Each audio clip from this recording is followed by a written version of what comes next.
Krishna, Hare Hare, Hare Rama,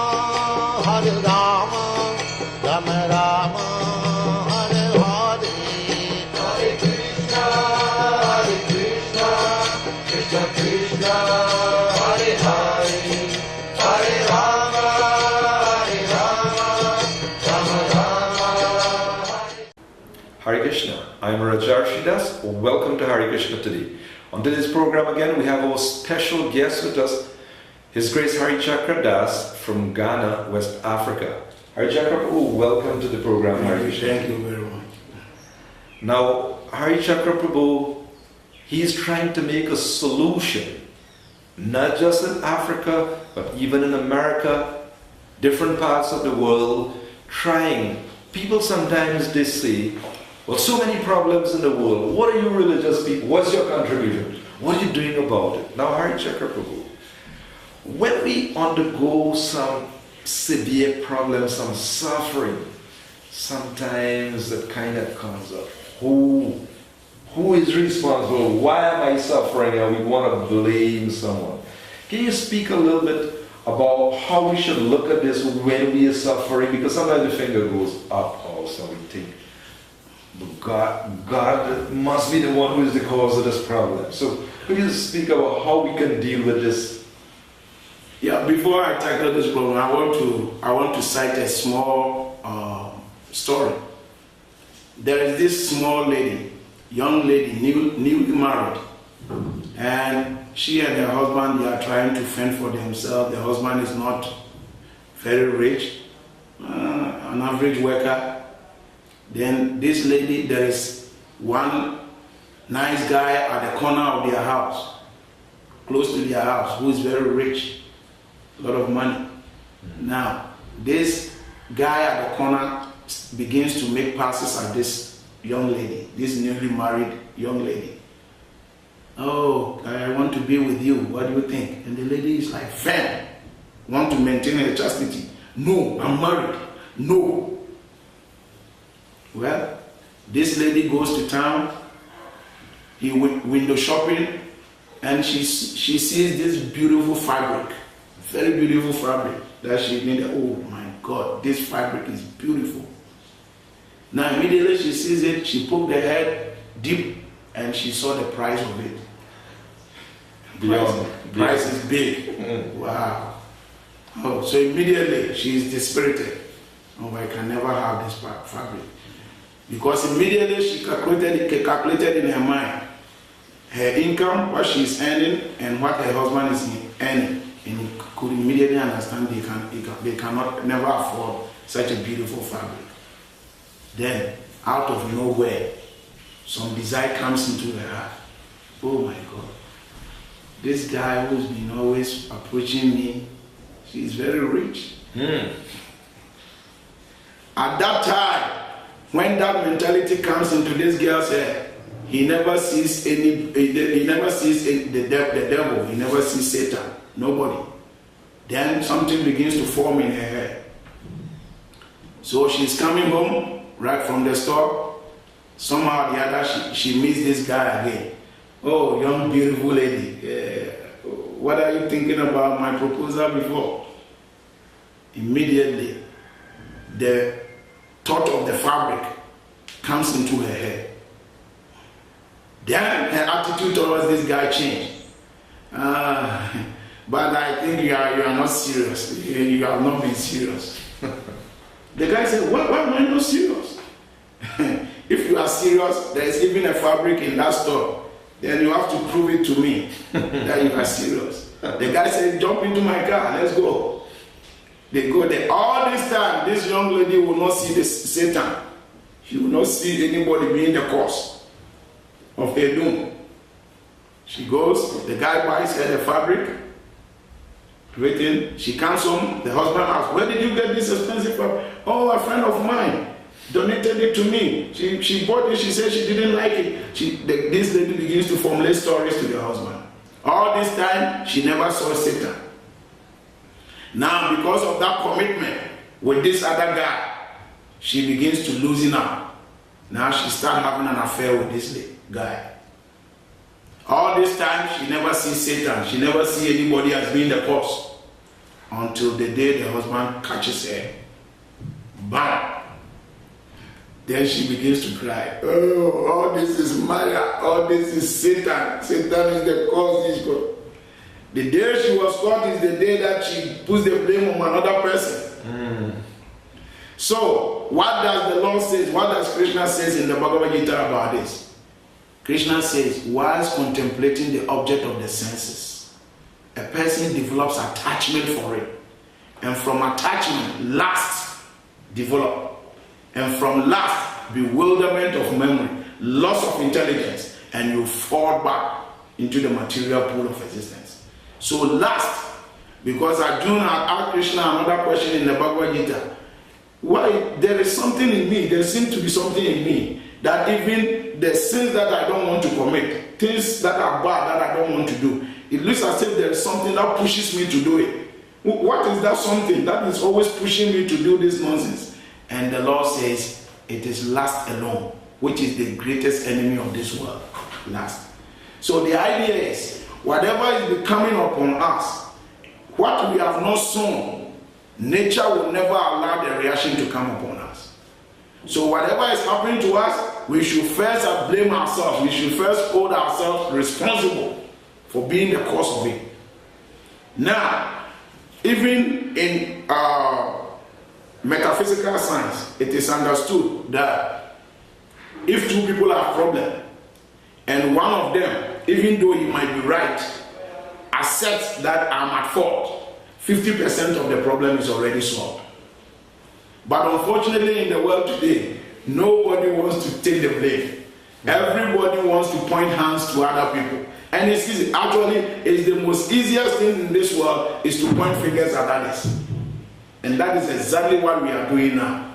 So, the suffering we are suffering, nobody can point finger to any other person but ourselves. And in my country, there is a saying that if you point your finger like this to somebody, the rest of the hands points at you. So if three is pointing at you and only one is pointing at somebody, then you should know that most of the fault is from you. What about this basic, this common understanding as you sow, so shall ye reap, right? Where you make your treasure, there you shall be. So in other words, from the very beginning of this lifetime, we are reaping something, so could you speak a bit, because there are a lot of people, if we call this thing karma, they say, right, those Hindu people believe, right? So could you speak a little bit, how that's a universal principle and not just, in other words, this thing about reincarnation, could you speak about that? How is a universal principle and not just some Hindu belief or something like that? Yeah, even physical law says that, because the Newton's first law says for every reaction there is equal and opposite reaction. So if you hit the floor with your palm, bam, the force with which your hand went, the same pain comes to the hand. So for every action that you perform, there is equal and opposite reaction. That one is a physical law, it's a metaphysical law, and it's a spiritual law. You can, wherever you look at it, that law is there. It's not a matter of somebody's belief. It's not a matter of somebody's belief. So even we put religion aside, this law is perfectly operating in this world. So the law of karma is not somebody's concoction, but that is the law that makes this world understandable. Because how come a businessman is doing business? What is the purpose of his doing it? He wants profit. So if there is no reaction to his activities that he's doing, then why would he even go into business in the first place? So whatever you are doing, you are expecting a reaction to come. But the unfortunate thing in this world is that even though we are doing something, but we are doing something negative, but we don't expect a negative reaction. We want a positive reaction. Look, take for instance a thief, a pickpocket. It has already been stated that if you pick someone's pocket and you are caught, you will be beaten. Now, he is in town, there is a big crowd. He's trying to put his hand in somebody's pocket. He's not thinking of the reaction. Now, bam, the person caught him. The person turned his face and there's a big slap. Bam! Now he's blaming the slap on somebody else. Already the law says if you pickpocket, the reaction will be a slap. Now you pick the pocket and now the reaction is coming and you want to blame somebody for the reaction. So the idea is we should understand that the law of karma is perfectly active, and this is the way it acts. Take for instance, there are two farmers who are farming.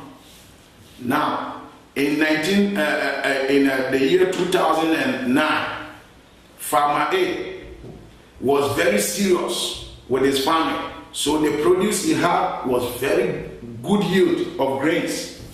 Very good yield. Big grains, nice healthy grains. Farmer B was very lazy. So he got a very bad yield. There were a lot of termites in his grains, very poor grains. But at the end of the year, when they harvested, Farmer A put his harvest in the silo. Farmer B also put his harvest in his silo.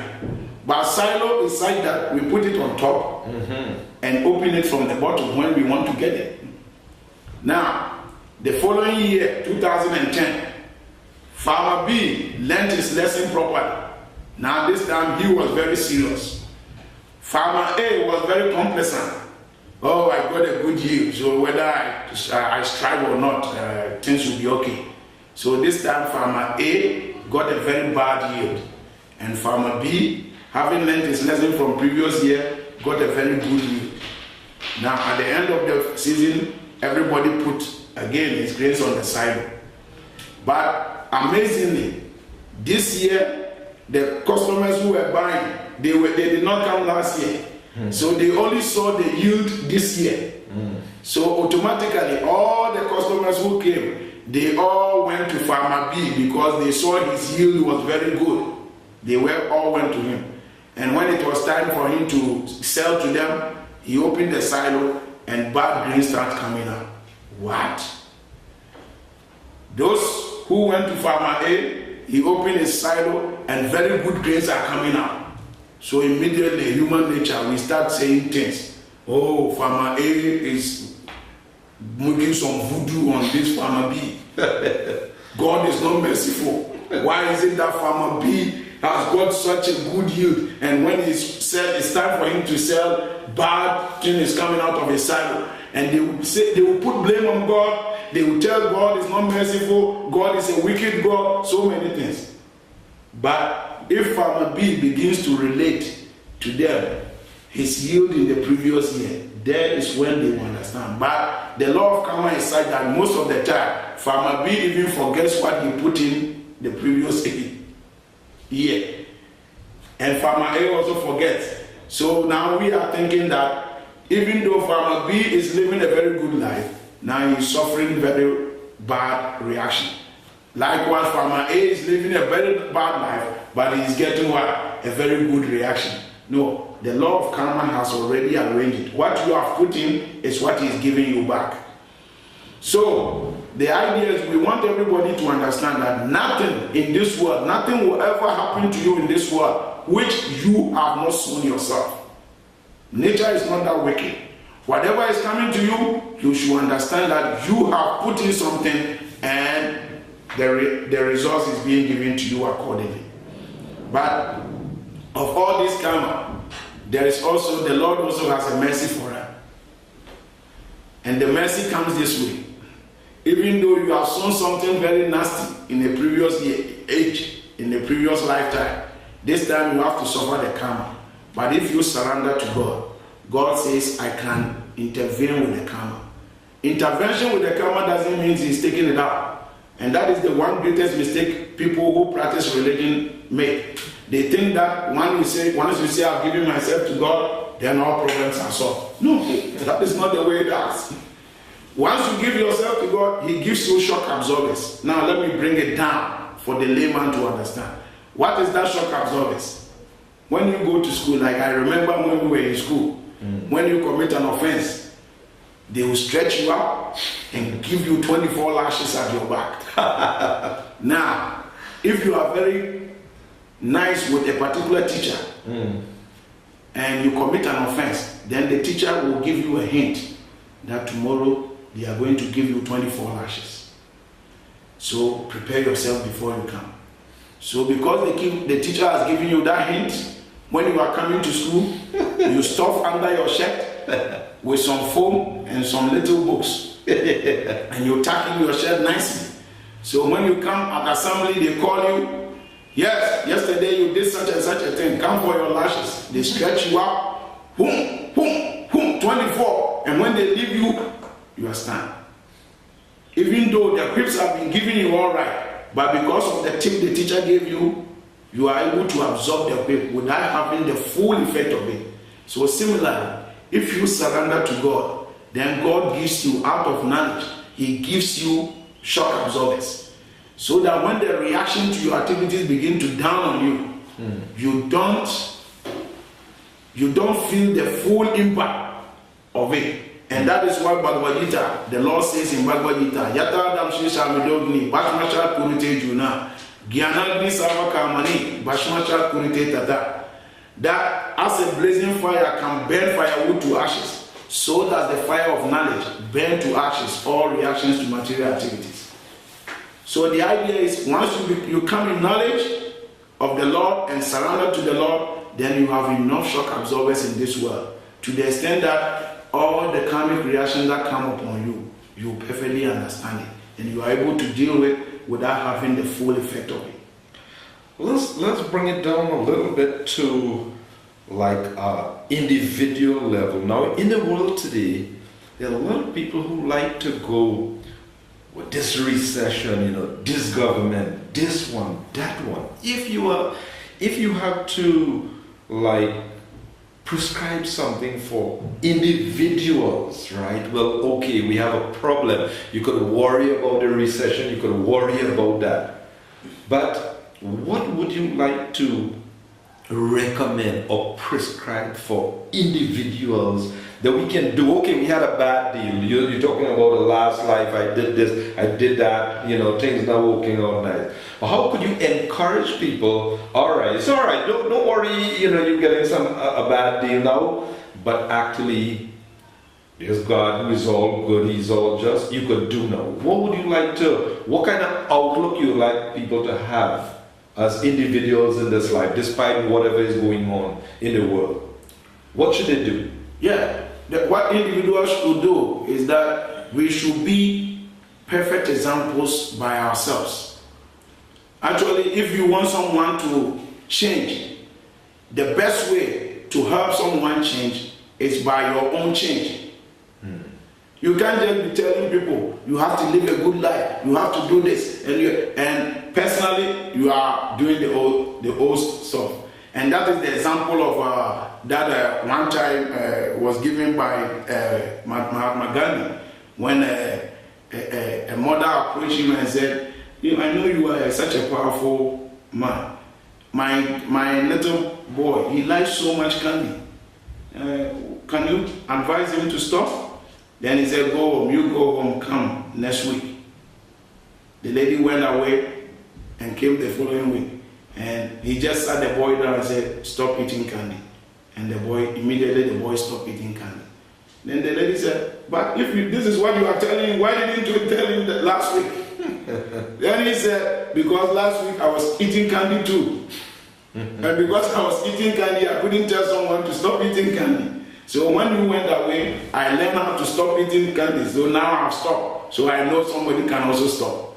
So similarly, individually, we should really understand that for even a government to perform properly, the way we live our lives is what will help the government to perform properly. Now, take for instance, if there is a government who comes and he knows that all of us here are striving so much to be very religious, then definitely that government will do everything possible to enhance the promotion of religion because he wants to be popular. But if he comes and he sees that, we want to be naked, the ladies are wearing almost nothing, all these things, the boys are bringing their pants down, almost putting, then what do you think he will import? He will import things that will help us to be naked because he wants to be popular. So based on the desires of the citizens, the government acts accordingly.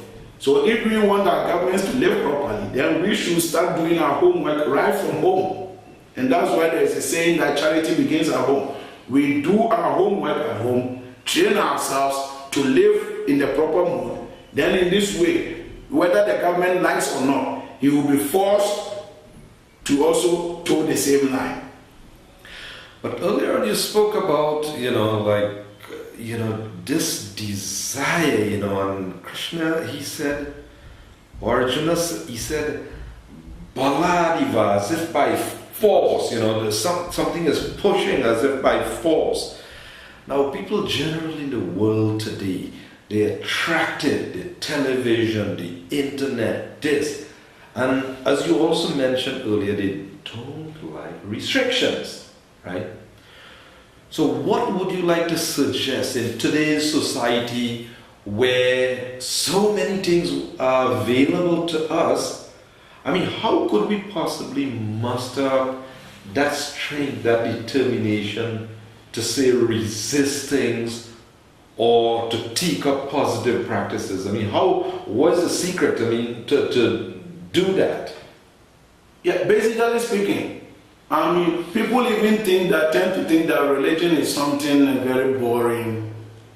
It doesn't make you enjoy and all that thing. So what about when there's music is banging in the disco? Why should I abandon it and just go and follow these people and be bored or something? No, but that is not that. We should always replace the lower taste with a higher taste. In other words, let's give this example. When you have a little girl who has taken a razor blade, and playing with it, you know the razor blade is not good for this baby. The baby can harm herself or himself. So if you just hold the hand, trying to turn over the hand and get it, you may end up harming him more. So the intelligent mother or the intelligent parent will look at something the baby likes most, sugar candy. Then he will hold up the sugar candy. So give me that blade and take this. Then the baby will willingly give up the blade without any struggle and take up the candy.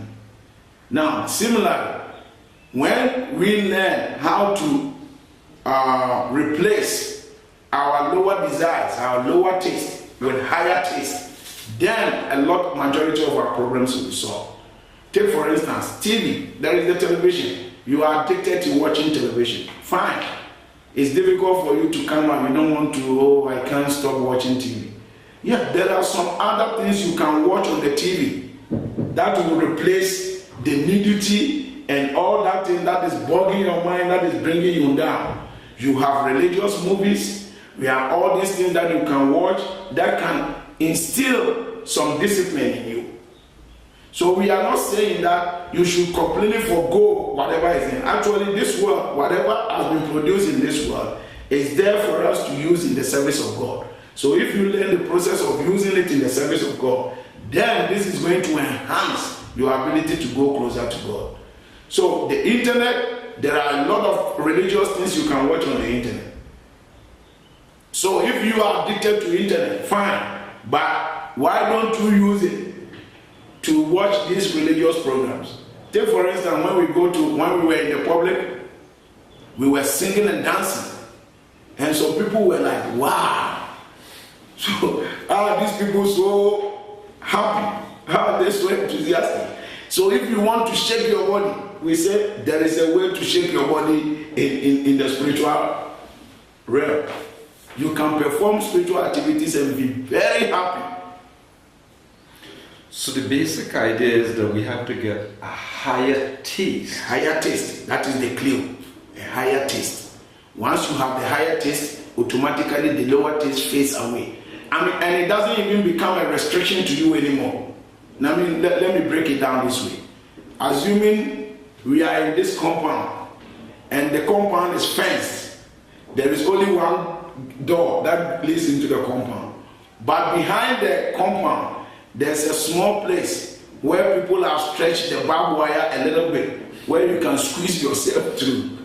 Now, anybody who lives in the compound, who is very law-abiding, knows that there's no other way around the compound. The only way is to go through the main gate. So it doesn't become a law, a rules and regulation to that person. Wherever he is, he will go around. He will go around the wall and finally come through the door.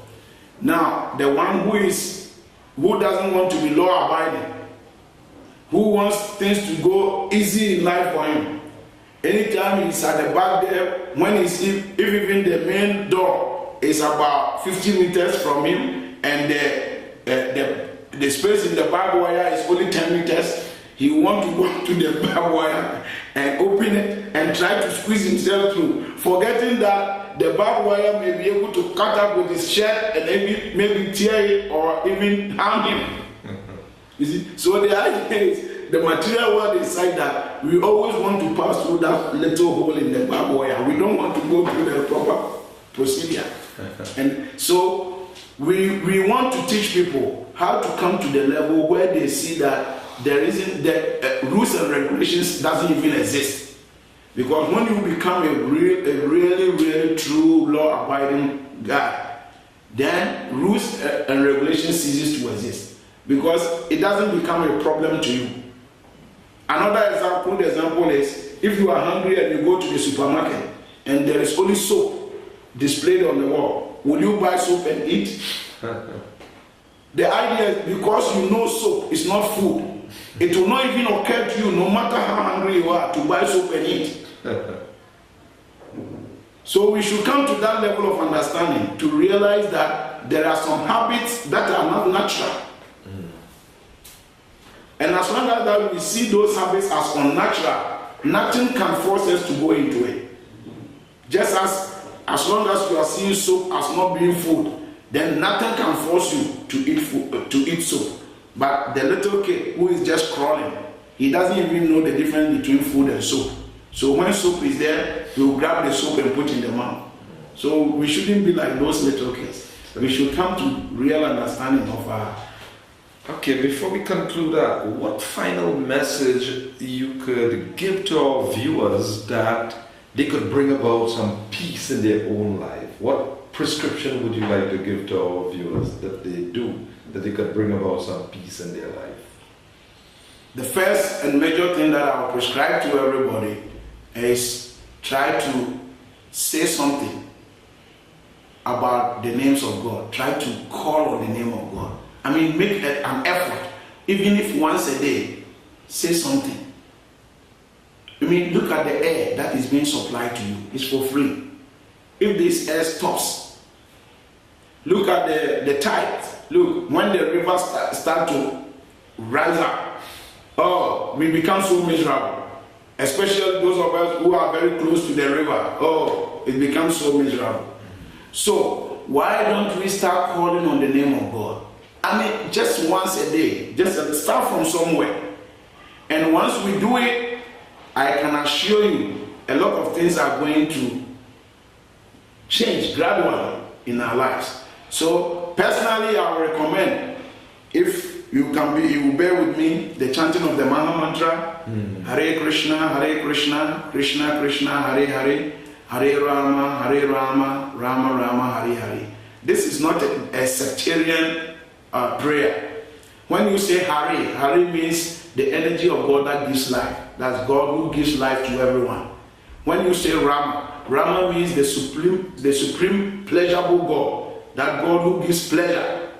And when you say Krishna, Krishna means the supreme attractive one who attracts everything towards himself. Now the combination of these three names of God in that short prayer, 16-worded prayer, is, oh God who gives life and pleasure. Oh God who attracts everything towards yourself. Please attract me and use me in your service. Look, I mean, just listen to the meaning of this prayer. If you are always begging God to attract you and use you in his service, then you will be surprised to know that whatever hinders you from going close to him, he will take it out of your life so that you can smoothly come towards him. So it's such a powerful prayer. But if you don't like it, that is fine. If you are addicted to chanting the 99 holy names of Allah, that is fine, the same God. If you are addicted to chanting Jehovah, that is fine. But our prescription to you is that just try to be meditative on the names of God, because it is very, very important. We are wasting our time in this world. Look at us. So many of us, let's do a quick calculation. How many hours does the average person sleep a day? The average person sleeps about 8 hours a day. Like if you sleep at night at 9 and you wake up at 5 a.m. in the morning, that is 8 hours sleep. Now, assuming from the one that you were born, you sleep at 9 and you wake up at 5. When you are 60 years old, it means you have slept 20 years of your life without doing anything, because 8 hours is 1/3 of the day. So if you sleep 8 hours a day for 60 years, it means you have slept 20 years and you are only left with 40 active years. Now those 40 years, how many hours did you use to work a day? The average, if you go to America and all those, the average worker works about 8 hours a day. So another 20 years is gone. The rest of the 20 years, what did you do? Gossiping somewhere, saying unnecessary things somewhere. By the time you realize, when you make all those subtractions, out of the 60 years, you might not even have called the name of God one day. So we realize we are wasting our time in this world. We should try to learn how to be meditative on the name of God 24 hours a day. People begin to say, oh, does that mean we won't do anything? No. Look, take for instance, physically, if you have a problem with your wife and you go out to work, if you genuinely love your wife, even though you will be actively working, but at the back of your mind, that fight you had with your wife will be lingering there, will be hanging out all day. So we should be able to call the name of God to the extent that even though we may be active doing every other thing, but the name of God will be ringing at the back of our mind all day. This is the way to think about God 24 hours a day. Chakra, thank you very much for being on the program, and it's a pleasure having you. Thank you very much. Hare Krishna. So I'm Rajarsi Dasa saying Hare Krishna, and do join us again next week for a continuing presentation. Hare Krishna.